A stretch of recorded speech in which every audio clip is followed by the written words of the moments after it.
장기전 예상되는 일본과의 경제 전쟁에서 피해를 최소화하려면 결국 시간과의 싸움을 이겨내야 합니다. 마지막으로 일본과의 전쟁에서 이기기 위한 전략을 알아보겠습니다. 자, 앞서 말씀드린 것처럼 한일 경제 전쟁, 시간과의 싸움이 될 것이라는 전망이 많은데요. 자, 김현우 기자. 네. 왜 시간과의 싸움이라는 겁니까? 네, 불확실성 때문입니다. 흔히들 시간이 약이다, 시간이 지나면 다 해결될 것이다, 그런 낙관적인 이야기를 하는데요. 네.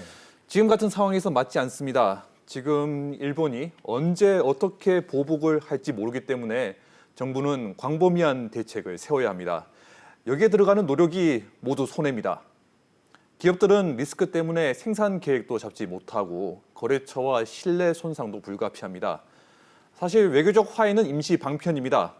일본이 약속을 깨고 경제 보복을 다시 할 수 있다는 가능성은 우리 경제에 계속 리스크로 남을 것입니다.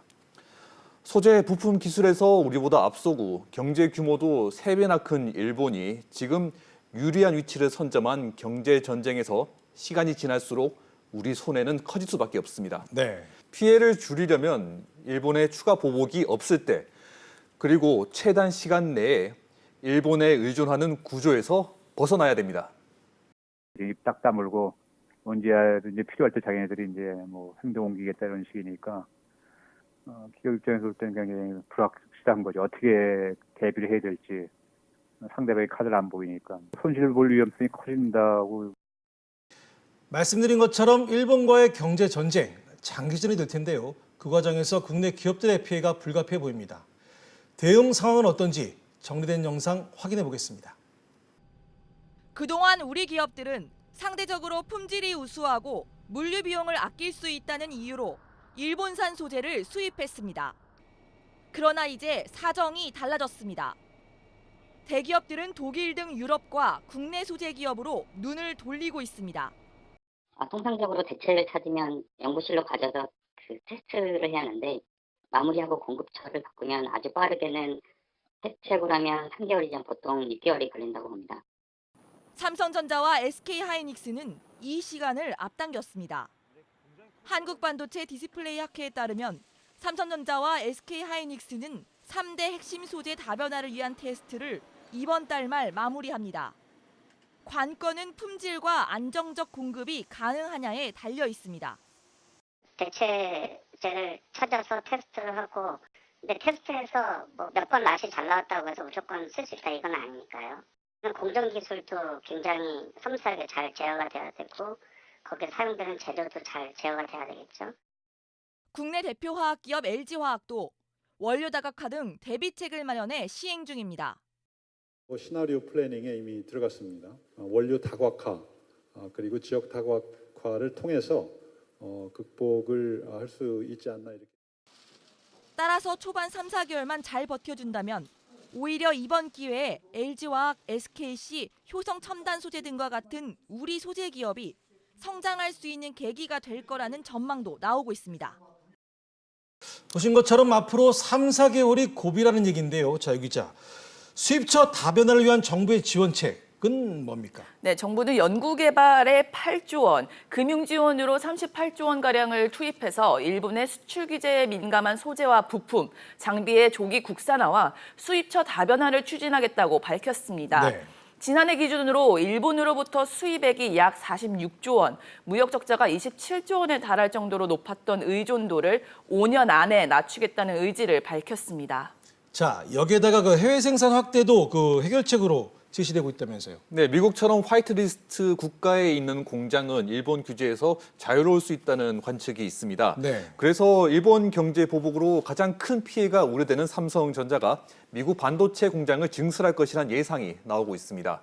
또 이재용 부회장은 반도체 생산 공장에서 일본 수출 규제 대책 회의를 최근 열었는데요. 위기를 극복하자 새로운 기회를 창출해 한 단계 도약하자고 경영진을 독려했습니다. 우리 정부도 이번 기회에 우리 경제의 체제 개선을 위한 청사진을 내놨는데요. 관련 영상 확인해 보겠습니다. 정부의 목표는 이번 기회에 일본에 얽매여 있는 산업 구조를 바꾸겠다는 겁니다.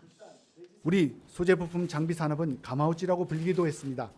그간의 가마우치를 미래의 펠리컨으로 바꿀 수 있습니다. 가마우지 낚시법은 가마우지 새의 모가래를 끈으로 묶어 물고기를 잡아도 삼키지 못하게 한 뒤 그 물고기를 가로채는 방법입니다. 우리 산업이 이익을 내도 일본 소재 부품에 대한 높은 의존도 탓에 결국 일본 좋은 일만 한다는 이른바 가마우지 경제도 이런 비유에서 기인합니다. 펠리컨은 우리가 잡은 물고기를 우리가 차지하겠다는 뜻으로 결국 기술 독립을 뜻합니다. 펠리컨이 되기 위해 정부는 브라스호 등 공급 안정이 시급한 품목 20개는 1년 안에, 80개 품목은 5년 안에 독자적인 공급망을 만들 계획입니다. 이를 위해 우선 7년간 약 7조 8천억 원의 예산을 조기 투입하고 대규모 민간 펀드를 만들어 2조 5천억 원 이상 지원합니다. 또 세제 혜택과 규제 특례를 아우르는 패키지 지원도 제공합니다. 화학물질 등의 인허가 기간을 대폭 단축하고 아울러 특별 연장근로의 인정 및 재량근로제의 활성화도 적극적으로 도모해 나가겠습니다. 앞서 우리나라는 2001년 소재 부품 특별법을 제정한 뒤 외형 성장을 거뒀지만 자체 조달률은 16년간 제자리 신세를 벗어나지 못했습니다.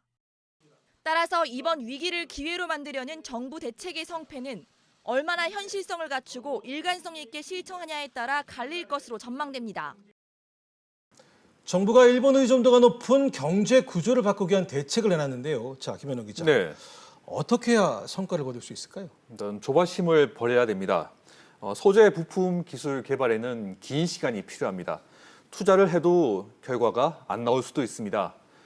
성과가 미진하다는 이유로 정책을 바꾸거나 기술 지원을 중단해서는 안 됩니다. 기술을 가진 해외 기업을 인수하는 방안도 해법으로 거론되고 있습니다. 또 소재와 부품을 개발하는 중소기업과 대기업이 상생하는 생태계를 조성하는 데 정부가 적극 나서야 한다는 조언도 있습니다. 개발에 대한 비용 들어간 거는 무시하고 무조건 깎고 들어오고 뭐 이런 부분을 막을 수 있는 제도가 됐든 아니면 문화가 됐든 이제 그런 식으로 그런 것을 조금 정착을 좀 시켜주고 대기업에게도 인센티브가 좀 주어지면 새롭게 개발된 중소기업 제품을 쉽게 선택할 수 있는 그런 부분도 좀 생길 것 같아요.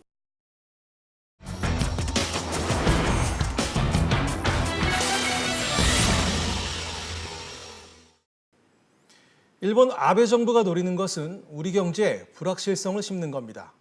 경제는 불확실성을 가장 두려워합니다. 그 두려움이 불안감이 되는 것이고 그것이 일본 아베 정부가 바라는 걸 겁니다. 여기저기서 쏟아지는 무책임한 비관론도 마찬가지입니다.